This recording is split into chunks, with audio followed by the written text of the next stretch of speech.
Am I the a-hole for refusing to let my sister and her kids stay with me? My sister, 27 female, and I, 29 female, have not spoken in 8 years. I was engaged and planning my wedding when I found out she was having an affair with my ex-fiancé. She was actually pregnant at the time, which is the only reason I found out before the wedding. He admitted he would have kept going the way things had been if it wasn't for her pregnancy. I told her then that she was dead to me, and she better never need me for anything because I would not be there for her. We lost our dad a year after that all happened, and our mom died last year. My ex ended up screwing her over royally, and she's now in a huge pile of debt, homeless and jobless. She reached out to me and asked if she and her kids could live with me for a while. I said no. She begged. I told her that my stance had not changed on the matter, and she needed to go somewhere else because I would never ever help her. She ended up with our aunt in another state. My aunt has since been pissed at me for turning her away, saying it's petty to hold it against her and to not help family, especially family with kids. I told my aunt that she ceased being family when she did what she did to me.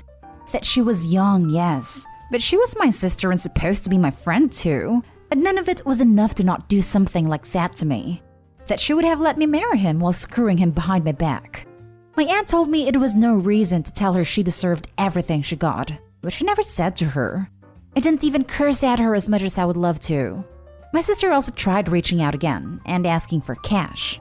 I just ignored her, which pissed my aunt off even more. Am I the a-hole? Now for the top comment. Not the a-hole. You cut her off, and she's made no attempt to reach out and mend fences unless she needs something from you. That is not behavior of someone who is trying to make up. Seems like you made a good call not getting caught up in her problems again. Also, congrats on finding out dude was such a loser before the wedding day. People who only reach out when they are in need are incredibly toxic. I don't even think she's sorry.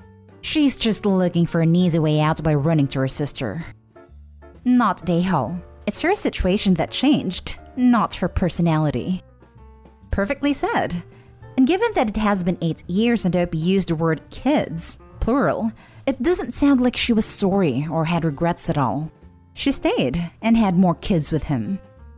Not the a-hole. You don't have to allow her back in your life or help her. Your aunt is pissed because she would have preferred that you spend your own money on sis, but didn't have the spine to hold her accountable like you are. Live your best life and be free. Not the a-hole. Where was the supposed obligation to family loyalty when she was banging your fiancé? She didn't give a damn then. You shouldn't now. Luckily, her getting knocked up helped you dodge a bullet, but you don't owe her anything. Next story is titled, Am I the a-hole for not allowing my niece and nephew's stepdad to work with me? My brother died 5 years ago. My niece was 6 and my nephew was 7. I see my niece and nephew often, and I have court-granted access to them, which I sought after their marriage because their mom and John attempted to cut me out of my niece and nephew's lives. There has basically been no contact between us adults since. The only contact is when I pick up the kids for our time together, which includes one overnight a month. Anyway, that's just a little background, don't want to go on all day. But to add a few more details, my brother and I owned a small business before he died. He left his share between his kids, in my trust, until they're both 18. Then they can choose to keep it that way until they're older, or they can take responsibility then. The kids know about the business, they know they own half of it. So does John. John lost his job during COVID and has struggled to find another one. He asked me back in October to hire him and let him take the role the kids would have one day. I said no. The kids' mom told me I should be helping them out, and that I owe John everything because he's taking over my brother's place in the kids' lives, and it's only right he be welcome into a business that will someday be partly the kids. I told her John could not work for me, and that was it. He did find another job, but the company folded in March and ended up back at square one. He then approached me again, and my niece and nephew told me John and their mom have been pressuring them over it, wanting them to get me to give him the job, and that they didn't want to say that, but could I pretend they have so they wouldn't get in trouble. So that's what I have been doing, but I keep saying no. The two of them are still pissed and have called me a witch in the day hall and say they could sue me to claim rights over the kids' half of the business. They told me John belongs in a family business because he's family. I told them he's not my family. nor was he my brother's family, and the kids will be able to make whatever decision they want when they're adults with their share. But today is when I decide. A friend of mine, who I confided in, told me I should consider giving him a job for the kids' sake, and seems like it would be the best thing to do in the kids' best interest. Makes me wonder if I'm the a-hole. Not the a-hole. Maybe they shouldn't have cut you off if they wanted to be a family when it means helping them. Also, I have a sneaking feeling that all they're really trying to do is get their hands on the kids' inheritance. I seriously doubt that John is going to be an awesome employee. I suspect that if you do hire him, he is going to do what he can to take advantage of the family business to get paid for doing nothing. He can then continue to leverage the fact that firing him would be hurting the kids. Don't let him or his wife anywhere near those kids' inheritance. The kids will thank you for safeguarding their father's legacy for them. Not the a-hole. There's no guarantee that John will remain in the family. If you and your brother worked it out legally that in case of his death that you'd keep his half in trust, then this is how it works. To cover your bases, however, it's time to get an attorney involved. Please go see one before it's too late. They sound like they're becoming serious, and that they want their money that's in the business. They feel entitled to it.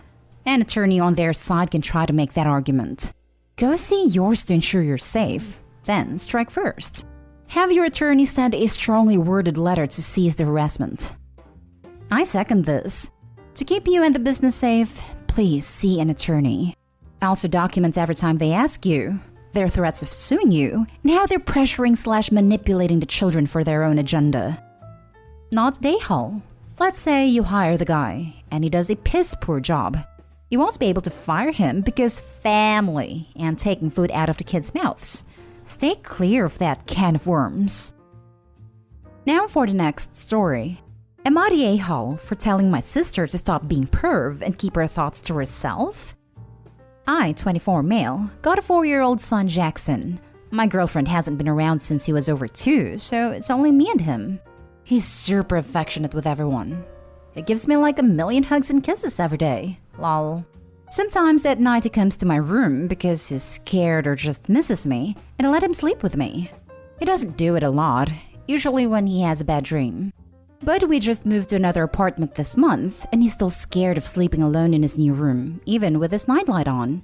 Most nights he comes to my room to sleep. My sister came over on Friday so kids could have a movie night. It got late, so they slept on the couch. I put Jackson in his room, then went to bed.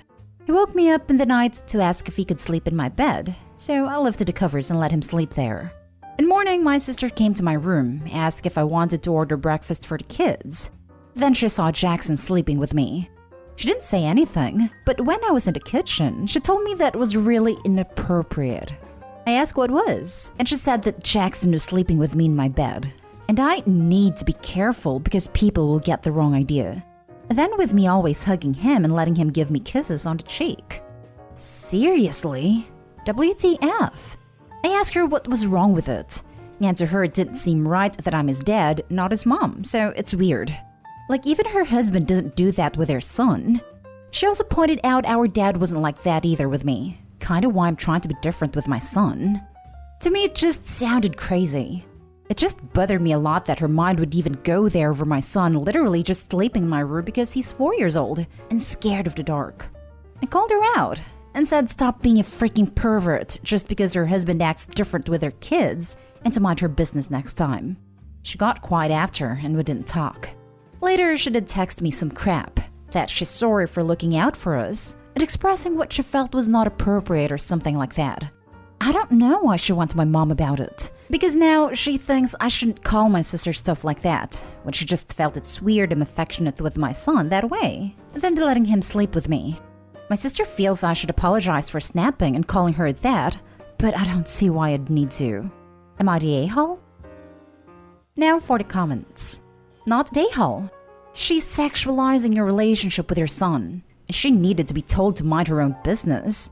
So what that your 4-year-old son climbs into and occasionally sleeps in your bed? It's a safe zone. And so what if he kisses you and hugs you a lot? That's what little kids do. She needs to accept that no 2 kids are the same. And also needs to remember that he only has 1 parent, not 2. And she needs a serious wake-up call that men can be affectionate and close without it being sexual in any way. If hugging and kissing one's mom isn't sexual, then acting the same with one's dad should be viewed the same.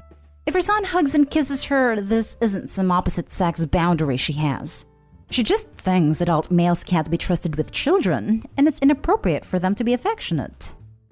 I wonder what happens when her kids have a bad dream and want to sleep in mom and dad's bed. Sorry, babe, you gotta sleep on the couch. Can't have you getting too close to our son.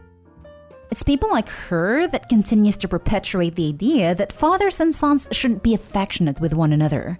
Disgusting for her to sexualize your family relationship. And I'm proud of you, Opie, for making better changes for your son. Not a-hole. It just really pissed me off that her mind would even go to something gross like that. You're right to be pissed. I would too. Don't apologize. She should feel bad. You're being a good father for your son. I'm thankful every day that my father and I's dynamic was similar to you and your son's. I too got scared a lot as a kid, and my dad would always welcome me to sleep or cuddle next to him. Based on your post, your son is really lucky to have a dad like you. Yeah, my dad and I aren't close, so I wanted it to be different with mine, even more since his mom's not around. Last story is titled, Am I the a-hole for not wanting father-in-law's money and instead wanting the house my husband's grandma left him? My husband's grandma died in early 2000s. She owned a tiny house with no mortgage. Immediately after her death, I think before the funeral, my brother-in-law and his then girlfriend moved into the house. My father-in-law is the executor of grandma's will, but to this day has never filed the paperwork to probate the will. My brother-in-law and his now wife and their 2 kids continue to live in this house for free. My husband has asked my father-in-law several times over the years about this house and who owns it, and every time he would get angry and either say don't worry about it or I own it. My husband and I have long suspected that grandma left all or part ownership of the house to him, and that's why father-in-law hasn't probated the will. This house has been a major source of contention with the family, and is the primary reason my husband has no contact with brother-in-law. Other reasons too, but this is the big one. Brother-in-law and his wife are in their 40s and have never paid rent. They go on vacations and have a BMW. My brother-in-law has every video game console and toy gadget you could imagine. My husband confronted his dad again about the house, and surprisingly, he admitted grandma left the house to both my husband and brother-in-law, and immediately offered us money to buy my husband out of the house. He got very nasty and argumentative with my husband about the house's value and refused to get a CMA. They tentatively agreed upon a loan number, but my husband told him he was going to get a CMA. We've talked about it, and I don't want to take his dad's money. Father-in-law's plan is to buy us out of the house with his own money, guilted my husband that he's going to be hurting by doing this, and in return, we would sign away our rights to the house. Additionally, we got the CMA, and the house is worth significantly more than the value my father-in-law is giving. So we would get less than half the value of the house, and my brother-in-law would get the full value. This does not seem fair to me. Also, my father-in-law said he would be deducting the money he gives us from our portion of his estate. So now we are losing out twice. My father-in-law thinks I'm the a-hole because I'm the one who has made all this an issue, and my husband wants what's fair and sees my side, but thinks it would be easier to just take the money. I don't think I'm the a-hole because I want my father-in-law to do things properly and probate the will, and deed it to my husband and brother-in-law to sell or for him to buy us out of the house. Not the a-hole and hire a lawyer. Now. They're trying to screw you out of a lot of money. Not the a-hole and so this. Father-in-law has completely failed in his legal obligations, which would be very clearly defined in law. As a result, he should be removed as probate ASAP. As part owner, your husband is entitled to rent for the last 20-odd years. Just get a lawyer ASAP, and do not sign anything or take anything. Husband is entitled to back rent and can probably be named the executor, or whatever your state calls it, of the probate since father-in-law failed to execute his duties. Call a lawyer ASAP. Not the a-hole. Sounds like it's time to visit a lawyer. I know that's going to cause problems, but your father-in-law is not doing his job and creating a problem. Not the a-hole. Consult an attorney. Father-in-law has fiduciary responsibility to probate in timely manner. Contact a lawyer to review your options, but be careful. especially about letting your in-laws know that you are doing so. Depending on where you live and lots of other details, it's possible that too much time has passed for you to contest how the estate was handled. You may still have other options, but those might involve directly suing your in-laws. Even if you are morally and legally entitled to those options, consider whether the emotional costs to your husband are more important.